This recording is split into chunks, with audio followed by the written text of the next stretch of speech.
Hey everyone, my name is John White. I'm the program coordinator for the Carolina Thread Trail.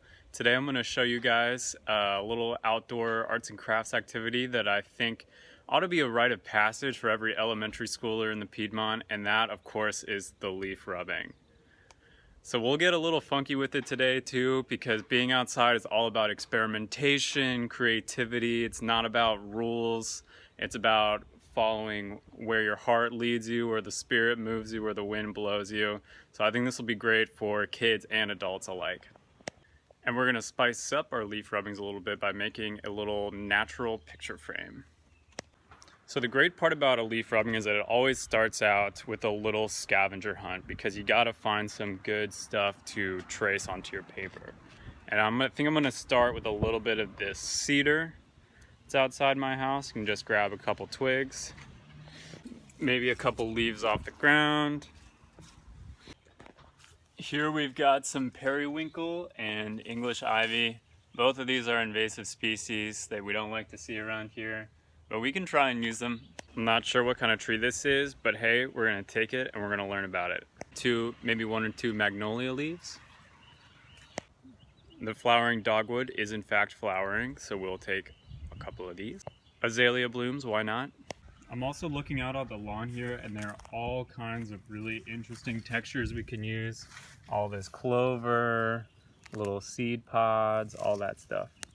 So here now I've got a collection of all kinds of different plant specimens, some paper, I've got some different toned paper, some sticks, and I'm using these types of drawing tools, but they're basically crayons, and normally this would be done with the side of a crayon rubbing like that, but you can try out all different kinds of materials and see what kind of effect it produces, because it's all about experimentation. It's always best to place your specimens with the rib side of the leaf up.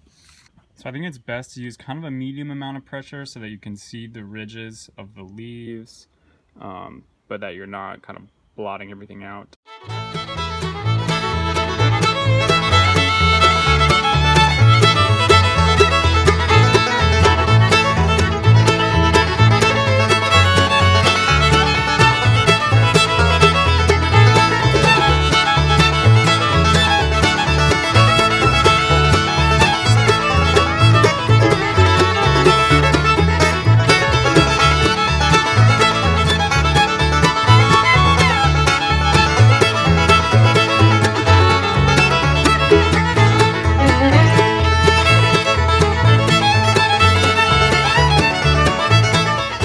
I've already done several rubbings of different kinds of leaves, but I think it's a little bit boring just like this, so I'm going to collage these two papers together with the different tones to make something even more cool.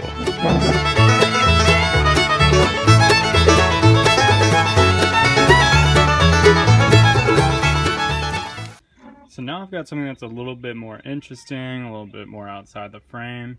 So now I'm going to use some of these materials that I've gathered and some of this twine and hot glue to make a frame for my picture. So hopefully y'all can see I used some twine, twist ties, more twine, hot glue to secure the frame, just whatever you have to make it work. The theme this week for Earth Month is connection to nature, so I hope y'all are excited to put your own spin on this craft and share with us how you guys connect with nature. Nature is here for us, and we're here for nature.